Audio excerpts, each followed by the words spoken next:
कहानी की शुरुआत में हम एक लड़के को स्कूल में देखते हैं जो कि कानों में ईयरबड्स लगाकर एक छाता लेकर अपने घर की ओर निकल पड़ता है। काफी देर पैदल चलने के बाद वो एक स्टेशन पर पहुंचता है जहां उसकी नजर एक लड़की पर पड़ती है जो कि वहां अपनी ट्रेन का इंतजार कर रही थी। पता नहीं क्यों पर वो लड़का उस लड़की को देखकर काफी हैरान था। तभी स्टेशन पर एक अनाउंसमेंट होती है। असुविधा के लिए एक खेद है, पर एक हिरण की ट्रेन से टकराने के कारण ट्रेन 30 मिनट डिले हो चुकी है। जिसके बाद वो लड़का उस लड़की को बिना रुके निहारने लगता है, जिससे अनकंफर्टेबल होकर वो लड़की उससे कहती है, ऐसे घूमना बंद करो, तुम बहुत क्रीपी लग रहे हो। जिसके जवाब में वो लड़का कहता है, मैंने तुम्हें आज तक यहाँ कभी देखा नहीं। वैसे डियर कोलिजन के कारण ट्रेन यहाँ अक्सर डिले होती है। जिसके बाद वो लड़का उस लड़की को अपना अम्ब्रेला ऑफर करते हुए आगे कहता है, देखकर लगता है कि तुम अपना बैग गीला नहीं होने देना चाहते, इसीलिए तुम ये ले सकती हो। वैसे भी मेरी कोई फिक्र नहीं करता और मेरा घर स्टेशन के पास में ही है, पर अगर तुम भीग गई तो तुम्हारे पेरेंट्स जरूर परेशान होंगे। जो सुनकर वो लड़की कहती है, मेरे पेरेंट्स नहीं हैं। पर वो लड़का इसका बहुत इनसेंसिटिव रिप्लाई देता है। वाह, ये तो काफी अच्छी बात है। ये सुनकर वो लड़की हैरान हो जाती है और उससे वो छाता ले लेती है, पर साथ में वो उसका नंबर मांगती है ताकि वो उसका छाता उसे वापस लौटा सके। फिर वो अपना कॉन्टैक्ट इन्फॉर्मेशन एक्सचेंज करते हैं, जिससे हमें उन दोनों का नाम पता चलता है। उस लड़के का नाम होता है काउरू और उस लड़की का आंजू। जिसके बाद सीन चेंज होता है और हम काउरू को घर से निकलते हुए देखते हैं। वो रोज की तरह ट्रेन से स्कूल जा रहा था। स्कूल पहुंचने के थोड़ी देर बाद उसे एक सरप्राइज मिलता है, क्योंकि आंजू उसके स्कूल की एक न्यू ट्रांसफर स्टूडेंट थी जो कि टोक्यो से यहाँ आई थी।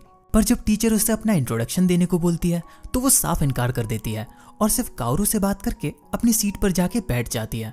जिस बात से पूरी क्लास में हंगामा मच जाता है कि आखिर ये दोनों एक दूसरे को कैसे जानते हैं। इवन काउरू का फ्रेंड शोहे तो बिल्कुल क्रेजी हो जाता है और कहता है, ये क्या हो रहा है भाई, ये क्यों हो रहा है, तू उसको कैसे जानता है भाई। फिर क्लास शुरू हो जाती है और ब्रेक टाइम में कुछ गर्ल स्टूडेंट्स उससे दोस्ती करने के लिए उसे अप्रोच करती हैं, पर आंजू उनसे बात करने से साफ इनकार कर देती है। जिसके बाद कुछ लड़के भी अपना लक आजमाते हैं, पर वो भी बुरी तरह फेल हो जाते हैं। ये सब देखते हुए शोहे हमारे एमसी को कहता है, भाई ये लड़की क्या है भाई इसको अप्रोच ही नहीं कर सकते भाई। पर तभी वहां पर कोहारू नाम की एक लड़की की एंट्री होती है जो कि शायद खुद को गर्ल्स की लीडर समझती है। उसे आंजू का ऐसे इग्नोर कर देने वाला एटीट्यूड बिल्कुल पसंद नहीं आता, इसीलिए वो इमीडिएटली आंजू के हाथ से उसकी बुक ले लेती है और हमें पता चलता है कि वो कोई नॉवल नहीं बल्कि एक मांगा पढ़ रही थी। सब लोग उसके उस मांगा का मजाक उड़ाने लगते हैं, जो ऑफ कोर्स आंजू को पसंद नहीं आता। पर हद तो तब होती है जब कोहारू उसकी मांगा जानबूझकर नीचे गिरा देती है। इस बात पर आंजू को गुस्सा आ जाता है और वो कोहारू को चेहरे पर एक जोर का पंच मारती है, जिससे उसके नाक से खून निकलने लगता है। इससे पूरी क्लास में हंगामा मच जाता है। इवन काउरू के चेहरे पर भी डर साफ झलक रहा था। जिसके बाद हमें एक दूसरा सीन दिखाया जाता है जिसमें हम काउरू की छोटी बहन कैरन की तस्वीर देखते हैं, जिसकी बचपन में ही एक हादसे से डेथ हो गई थी। इसीलिए काउरू वहां बैठकर उसके लिए प्रे करता है। फिर रात को जब काउरू अपने बेड पर लेटकर गाने सुन रहा होता है, तभी उसे कुछ टूटने की आवाज आती है। नीचे जाकर वो देखता है शराब के नशे में उसका डैड कुछ भी बक रहा था।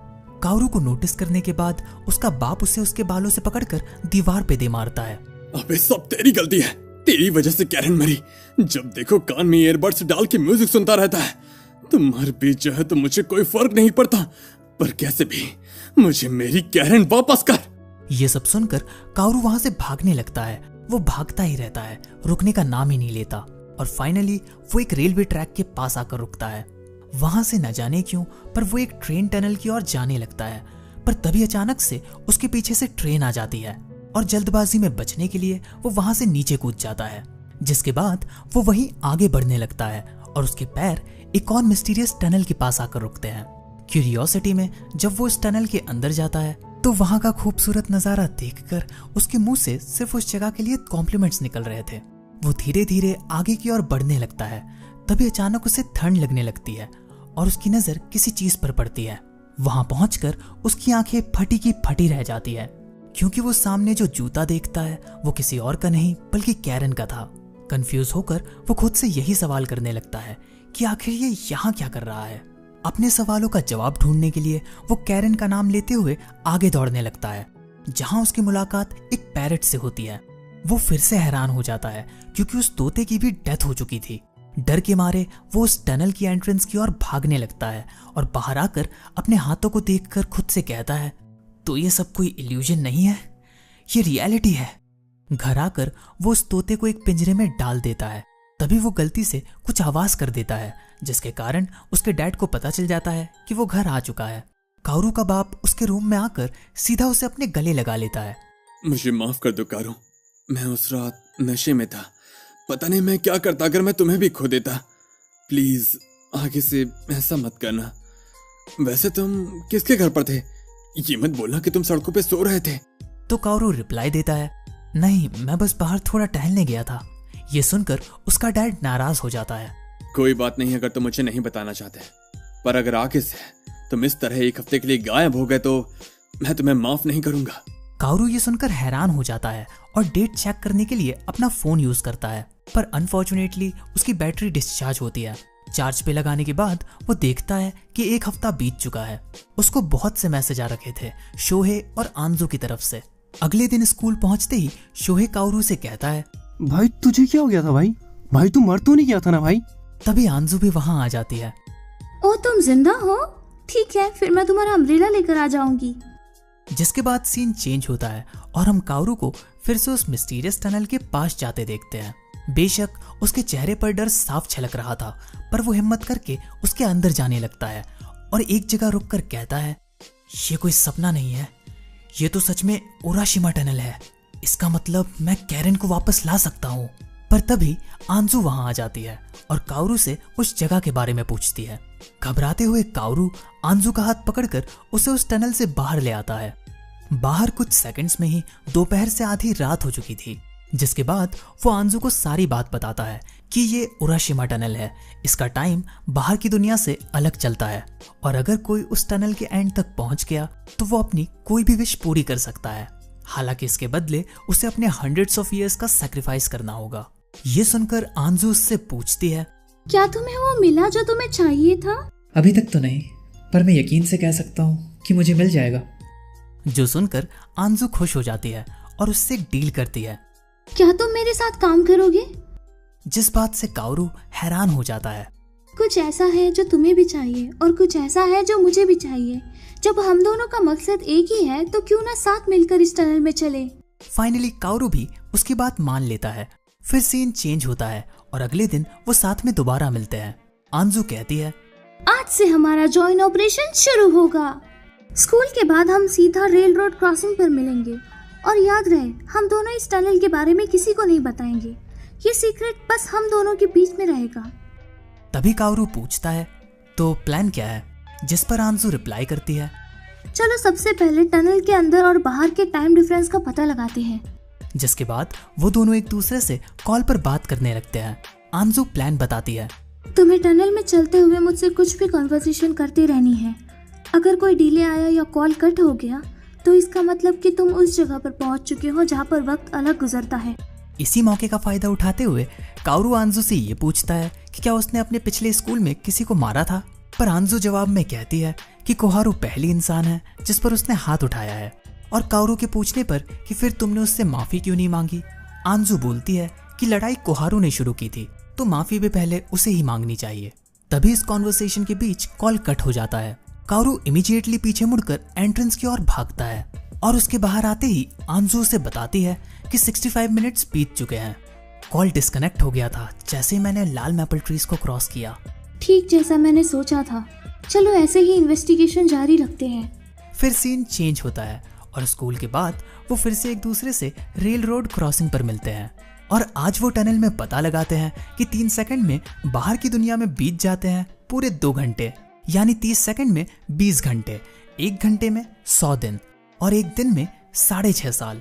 फिर अगले दिन वो ये पता लगाते हैं कि टनल के अंदर टेक्स्ट मैसेज जाते हैं कि नहीं और इसमें भी टाइम डिफरेंस निकल के आता है। फिर नेक्स्ट डे वो उस टनल का बाहर से ही कोई एग्जिट ढूंढने लगते हैं। उन्हें एग्जिट तो नहीं मिलता पर कुछ और जरूर मिल जाता है।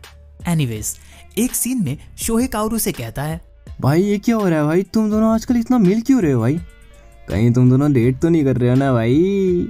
इसी बीच हम कोहारू और आंजू को एक दूसरे से माफी मांगते हुए भी देखते हैं। फिर नेक्स्ट एक्सपेरिमेंट में वो दोनों टनल के अंदर एक टेक्स्ट मैसेज के थ्रू मैपल ट्री के बाहर और अंदर के टाइम डिफरेंस का पता लगाने की कोशिश करते हैं। काओरू के आगे जाते ही आंजू मैसेज भेज देती है, पर जैसे ही काओरू पीछे मुड़कर देखता है वो चौंक जाता है क्योंकि आंजू इधर से उधर टेलीपोर्ट हो रही थी। फिर आखिर में वो एक जगह डिप्रेस होकर बैठ जाती है। उस शॉक से होश में आते ही काओरू मैपल ट्रीज को क्रॉस करके बाहर निकलता है और कहता है, मुझे माफ करना, मैंने देर कर दी। तुम ठीक तो हो ना? तुम्हारी गलती नहीं है। वैसे 7 घंटे बीत चुके हैं, मैसेज का क्या हुआ? पर काओरू के चेक करने पर उसे कोई मैसेज नहीं मिलता और वो दोनों आज की रिसर्च यहीं खत्म करते हैं। जिसके बाद हमें एक दूसरा सीन दिखाया जाता है जिसमें वो दोनों टनल की रिसर्च के लिए नहीं बल्कि घूमने निकलते हैं। वो दोनों एक्वेरियम में जाते हैं और इधर उधर की बातें करने लगते हैं। जैसे कि आंजू कहती है, काओरू, मैंने तुम्हें कभी हंसते हुए नहीं देखा। ओह ऐसा क्या? वैसे तुम तो बहुत हंसती हो, बिल्कुल फुल ऑफ कॉन्फिडेंस। तभी आंजू सीरियस होकर बोलती है, उस वक्त जब तुमने उस ट्री को क्रॉस किया मैं डर गई थी। मुझे लगा कहीं उस टनल का इस दुनिया से लिंक ना टूट जाए। फिर मैं चाहे कितनी भी कोशिश कर लूं तुम तक नहीं पहुंच पाऊंगी। इसलिए मैं चाहती हूँ हम दोनों ऐसे ही बातें करते रहें, क्योंकि इस जॉइंट ऑपरेशन में हम दोनों पार्टनर्स हैं। ये सुनकर काओरू आंजू को क्विट करने का भी सजेशन देता है, पर आंजू भी जिद पे अड़ी थी। उसे लगता है कि अगली बार तो सीधा उसकी विश पूरी हो जाएगी। तभी काओरू उसे बताता है कि वो पहले इस एक्वेरियम में आ चुका है अपने मॉम, डैड और उसकी छोटी बहन कैरन के साथ। पर आंजू इस बात से हैरान हो जाती है कि उसकी एक बहन भी है। तो काओरू अपनी बात कंटिन्यू करता है, वो एक पेड़ से गिरकर मर गई। वो हमेशा दूसरों की खुशी चाहती थी, पर एक दिन हम दोनों की लड़ाई हो गई और मैं थोड़ी देर के लिए बाहर चला गया। जब मैं वापस आया तो मुझे पता चला कि वो एक पेड़ से गिरकर मर गई। वो मेरे लिए एक बीटल पकड़ने की कोशिश कर रही थी, तभी यह हादसा हुआ। इसके बाद मेरी मॉम ने घर छोड़ दिया और मेरे डैड ने पीना शुरू कर दिया। हमारी फैमिली टूट चुकी थी। उसका पास्ट सुनकर आंजू समझ जाती है कि आखिर काओरू को क्या चाहिए। काओरू कहता है, हाँ तुमने सही समझा, मैं उस टनल की मदद से कैरन को वापस लेकर आऊंगा। फिर सीन चेंज होता है और हम उन दोनों को टनल के अंदर देखते हैं। इस बार उनका गोल था 108 सेकंड्स के लिए उसके अंदर जाना। उस हिसाब से वो जब तक बाहर निकलेंगे तब तक उनका लॉन्ग वीकेंड खत्म हो चुका होगा और रियल लाइफ में भी इसका कोई खास इम्पैक्ट नहीं पड़ेगा। जैसे कि किसी रेस की स्टार्टिंग में होता है, वो दोनों भी अपनी पोजीशंस ले लेते हैं और टाइमर लगाकर भागना स्टार्ट करते हैं। थोड़ा भागने के बाद अचानक से कुछ पेपर्स आंजू के आगे आकर गिरते हैं, पर वापस जाने का टाइम ऑलरेडी हो चुका था। इसीलिए काओरू आंजू का हाथ पकड़ के उसे ले जाने की कोशिश करता है, पर वो बुरी तरह फेल हो जाता है क्योंकि आंजू की प्रायोरिटी थी कैसे भी करके उन पेपर्स को उठाना। ज्यादा टाइम बर्बाद ना हो इसीलिए काओरू भी उसकी मदद करने लगता है। फिर सारे पेपर्स कलेक्ट करके वो उसे लेकर एंट्रेंस की ओर भागता है। बाहर पहुंचकर वो देखता है टाइम 108 सेकंड्स के पार हो चुका था। तभी आंजू उसके पास से बाकी पेपर्स लेकर उसे कहती है, ये वो आखिरी चीज है जो मुझे मेरे दादाजी से जोड़ती है। जिसके बाद काओरू कहता है, यार सुबह के 4 बज रहे हैं, पता नहीं मेरे डैड क्या कहेंगे अगर मैं अभी घर गया तो। तभी आंजू काओरू को उसके साथ उसके घर चलने का ऑफर देती है। दूसरे सीन में हम काओरू को आंजू के घर पे देखते हैं। काओरू वहां इतनी सारी बुक्स देखकर बहुत इंप्रेस हो जाता है, पर एक नाम वो स्पेशली नोटिस करता है, मित्सुओ हानाशिरो, जो कि असल में आंजू का लास्ट नेम था। फिर जैसे ही आंजू रूम में आती है, काओरू उससे इस बारे में पूछता है तो वो कहती है, ये मेरे दादाजी का नाम है। ये सुनकर काओरू को लगता है कि शायद टनल में जो पेपर्स मिले थे वो आंजू के दादाजी के मांगा के थे, पर फिर वो इस कंक्लूजन पे आता है कि शायद उन्हें आंजू ने ड्रॉ करा था। काओरू का सिक्स्थ सेंस इतना सही होता है कि आंजू भी हैरान हो जाती है कि आखिर उसे कैसे पता चला। तो काओरू कहता है, हम जब पहली बार मिले थे तो तुम्हारे हाथ में वो एनवलप था। तुमने उसे ऐसे पकड़ा हुआ था जैसे मानो वो तुम्हारी जिंदगी हो। साथ ही साथ यूतोशा एक पॉपुलर मांगा पब्लिशर कंपनी है। ऊपर से तुम्हारे ग्रैंडफादर भी एक आर्टिस्ट थे और तुम्हारे डेस्क पर भी आर्ट का सामान रखा हुआ है, तो इसका साफ मतलब है कि तुम भी एक आर्टिस्ट हो। हाँ तुम सही हो, वो मेरी ड्राइंग्स है और उस दिन मैं उन्हें एक पब्लिशर को भेजने वाली थी। तुम्हें पता है इस इंडस्ट्री में 5000 से भी ज्यादा मांगा आर्टिस्ट है। इतने कंपटीशन में आप कैसे टिक पाओगे? इसलिए मैंने उस दिन अपनी मांगा सबमिट नहीं की। मैंने हमेशा अपने दादाजी की मांगा पसंद की, पर मेरे पेरेंट्स उनसे नफरत करते थे। पता है क्यों? क्योंकि उनका काम कभी चला ही नहीं। पर इसके बाद भी उन्होंने ड्रॉ करना नहीं छोड़ा। जब उनकी डेथ हुई तो मेरे पेरेंट्स की आंखों से एक आंसू तक नहीं निकला, क्योंकि शायद उनका एक बोझ कम हो गया था। जब मैंने कहा कि मुझे उनकी तरह एक आर्टिस्ट बनना है तो उन्होंने मुझे घर से निकाल दिया। उन्हें लगता है कि इससे मेरा मन बदल जाएगा। वैसे जो मांगा मुझे टनल में मिली थी वो पहली मांगा है जिसे मैंने ड्रॉ की थी, और ये मेरे दादाजी को भी बहुत पसंद आया था। पर जब मेरे डैड को इसके बारे में पता चला, उन्होंने इसे फाड़ के फेंक दिया। एक बात तो मैं समझ चुकी हूँ, अगर मुझे इस दुनिया में अपना नाम छोड़ना है तो मुझे एक बहुत टैलेंटेड मांगा आर्टिस्ट बनना पड़ेगा। उसकी ये सारी बातें सुनकर काओरू भी समझ चुका था कि आखिर आंजू को उराशिमा टनल से क्या विश चाहिए। वो उससे कहता है, आंजू, उराशिमा टनल तुम्हारी विश पूरी नहीं कर सकता। इस बात से भड़ककर आंजू कहती है, तुम अपनी डेड सिस्टर को वापस जिंदा करना चाहते हो और मुझे कह रहे हो कि मेरी ये छोटी सी विश पूरी नहीं हो सकती। देन कुछ देर के लिए काओरू शांत हो जाता है और फिर आंजू से उसके लेटेस्ट वर्क को रीड करने की रिक्वेस्ट करता है। शुरू में वो बहुत मना करती है कि ये अभी भी अधूरा है, इम्परफेक्ट है, पर फाइनली मान जाती है। उसकी मांगा पढ़ने के बाद काओरू उसकी बहुत तारीफ करता है, जो सुनकर आंजू हैरान हो जाती है और उसे शुक्रिया कहती है। तभी काओरू बोलता है, तुम्हारे पास बहुत ज्यादा टैलेंट है, तुम्हें उराशिमा टनल की जरूरत नहीं। ये सुनकर आंजू उसे नीचे गिरा देती है और कहती है, मुझे पता है तुम्हारे आगे मेरी विश कुछ नहीं है। तुम अपनी विश पूरी करने के लिए कुछ भी सैक्रिफाइस कर सकते हो, पर मुझे भी उस टनल की जरूरत है और मुझे पता है कि अगली बार हम जब वहां जाएंगे तो अपनी विश पूरी किए बिना वापस नहीं लौटेंगे। फिर हमें एक दूसरा सीन दिखाया जाता है जिसमें शोहे काओरू से आने वाले फेस्टिवल में उनके साथ चलने के लिए कहता है, पर काओरू के मना करने पर वो फिर से अपना ड्रामा शुरू कर देता है। हाँ भाई, अब बड़ा आदमी हो गया ना भाई, अब तो हमारे साथ थोड़ी ना जाएगा, अब तो उस लड़की के साथ जाएगा ना भाई। और फिर सच में हम काओरू को आंजू के साथ उस फेस्टिवल में देखते हैं। वो दोनों उस फेस्टिवल में खाते हैं, घूमते हैं, एंजॉय करते हैं, जिसके बाद वो दोनों एक सीक्रेट जगह पर जाकर साथ में फायरवर्क्स देखते हैं।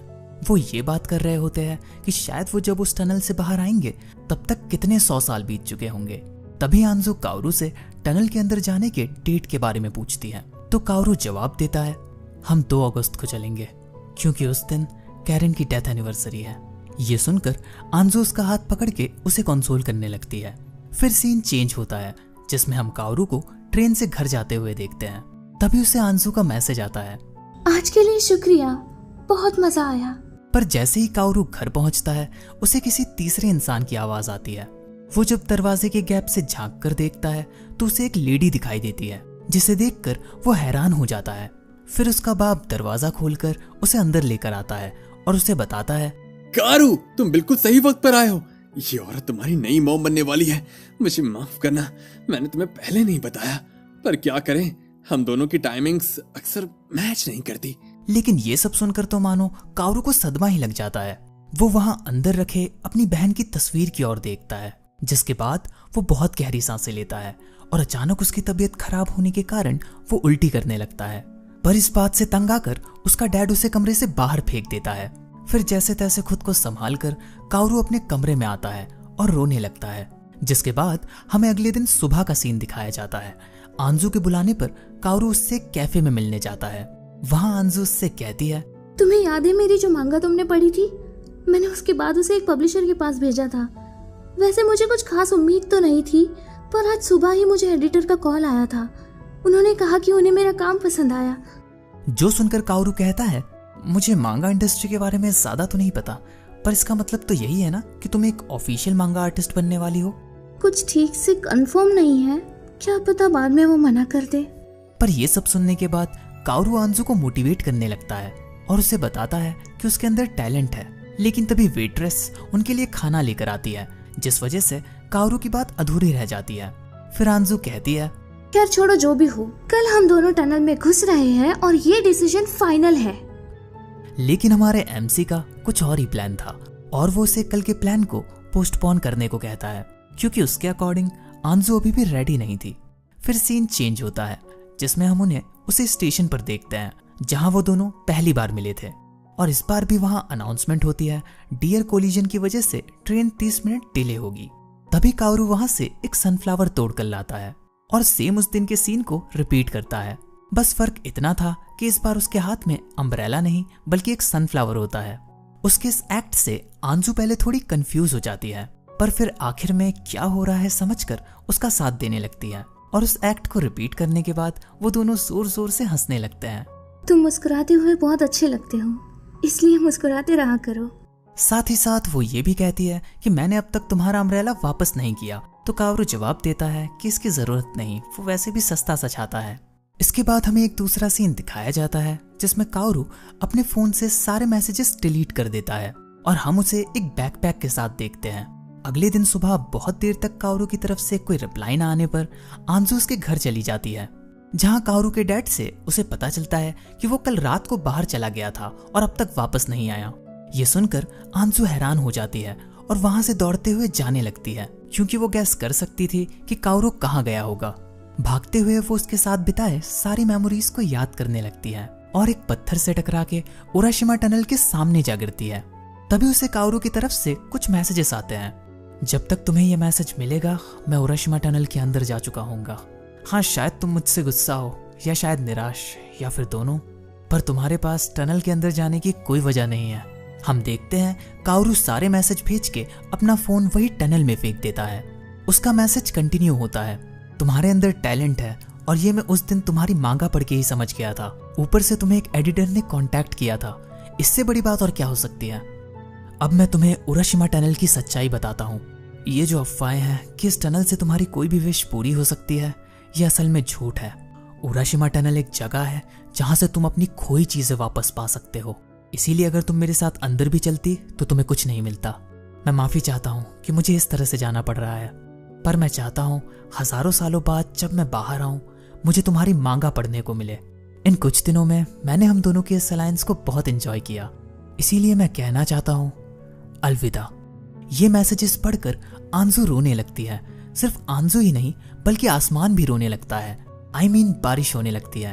वो कहती है, कायर हो तुम, मैं तुमसे नफरत करती हूँ।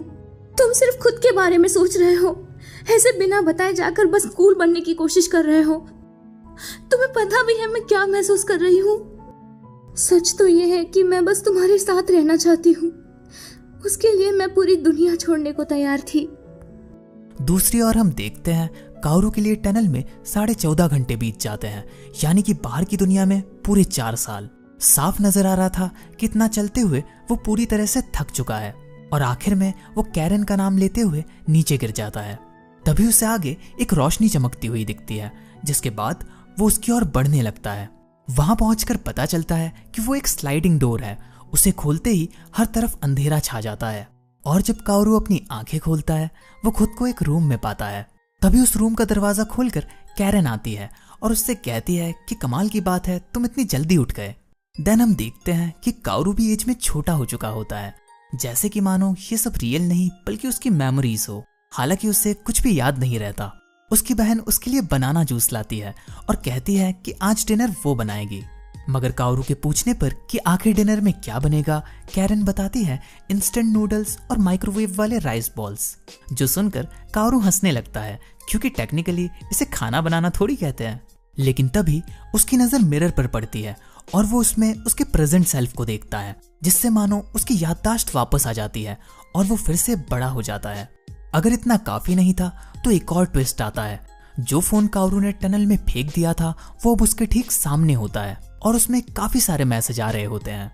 जब कावरू फोन उठाकर देखता है तो वो मैसेज आंजू के होते हैं, वो मैसेज जो उसने डिलीट कर दिए थे। कावरू को समझ आ जाता है उराशिमा टनल सारी खोई चीजों को वापस लेकर आ रहा है। पर हैरानी की बात तो तब होती है जब उसे आंजू के न्यू मैसेजेस रिसीव होते हैं, जो कि एक्चुअली टनल के अंदर पॉसिबल नहीं था। इतने सालों में आंजू ने उसे बहुत मैसेजेस भेजे थे, जिसमें वो बताती है कि वो स्कूल से ग्रेजुएट हो चुकी है। उसे अपनी मांगा के लिए अवार्ड भी मिला है। उसे एक के बाद एक नई सीरीज पर काम करने का मौका मिल रहा है। वो उन मैसेजेस में ये भी बताती है कि कावरू के छाते में अब जंग लगने लगी है। देन इन मैसेजेस को पढ़कर कावरू डिप्रेस हो जाता है। तभी कैरन रूम में वापस आती है, पर जब वो देखती है कावरू को किसी के मैसेज आ रहे हैं और वो उसे जवाब नहीं दे रहा, तो वो समझ जाती है कि शायद उसके किसी दोस्त से लड़ाई हो गई है। जिसके बाद वो अपने भाई को ये समझाने लगती है कि ऐसे अपने दोस्तों से लड़ना नहीं चाहिए, वैसे भी तुम्हारे दोस्त कम हैं। फिर कावरू ये कहने लगता है कि मुझे परवाह नहीं, मेरे पास तुम हो कैरन। तो कैरन उसे बताने लगती है कि हाँ मैं तो हूँ ही, और मुझे इस बात की बहुत खुशी है कि तुम मुझसे इतना प्यार करते हो भैया, पर इसके साथ मैं ये भी चाहती हूँ कि तुम मेरे अलावा किसी और लड़की के प्यार में भी गिरो, ताकि जब ऐसा हो तो हम तीनों मिलकर खुश रहें। ये सब सुनकर तो मानो हमारे एमसी की सारी उलझन ही दूर हो जाती है और वो अपना मन बना लेता है कि उसे क्या करना चाहिए। तभी उसे आंजू का एक मैसेज आता है। तुम जिस दिन से गए हो मैं उस दिन से रोज तुम्हारी राह देख रही हूँ।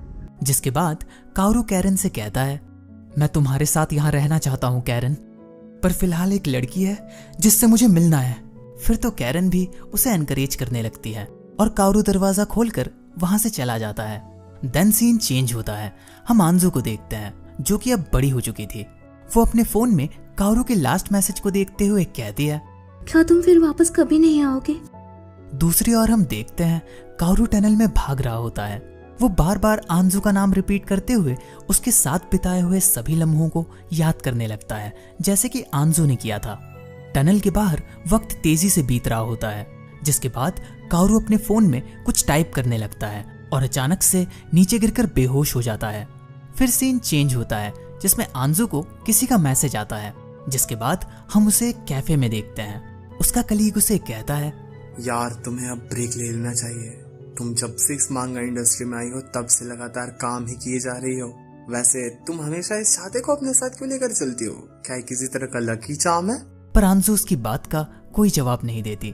तो उसका कलीग आगे कहता है, खैर छोड़ो, बाकी काम मैं संभाल लूंगा, तुम फिलहाल रेस्ट करो। जिसके बाद हमें एक दूसरा सीन दिखाया जाता है जिसमें आंजू स्टेशन पर ट्रेन का इंतजार कर रही थी और हर बार की तरह फिर से डियर कोलिजन का अनाउंसमेंट होता है। लेकिन तभी आंजू बहुत जोर जोर से रोने लगती है। वो काओरू का नाम लेकर कुछ कहने की कोशिश करती है, पर उसके रोने के कारण उसके मुंह से शब्द ठीक से बाहर ही नहीं आ पाते।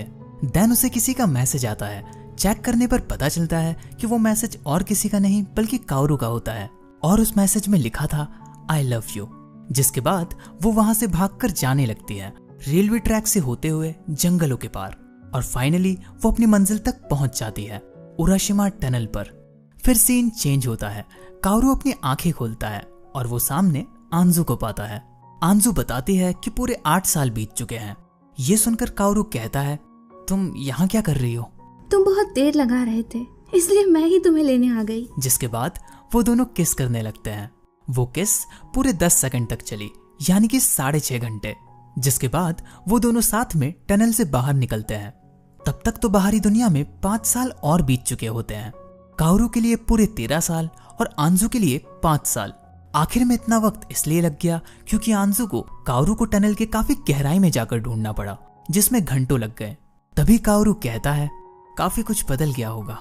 कम से कम हजारों साल तो नहीं बीते ना। फिर काओरू आंजू को बताता है कि कैसे टनल के अंदर उसे उसके न्यू मैसेज भी रिसीव हुए, जो कि पॉसिबल नहीं होना चाहिए था। ये सुनकर आंजू मुस्कुराते हुए कहती है, शायद वो मैसेज तुम्हें रिसीव नहीं हुए बल्कि टनल ने तुम्हें लौटाए। टनल के अकॉर्डिंग शायद तुमने मुझे भी खो दिया था। जिसके बाद अचानक से बारिश शुरू हो जाती है और काओरू नोटिस करता है आंजू के हाथ में उसका पुराना अम्ब्रेला होता है और वो दोनों उसका इस्तेमाल करने लगते हैं। क्या कमाल की स्टोरी है यार।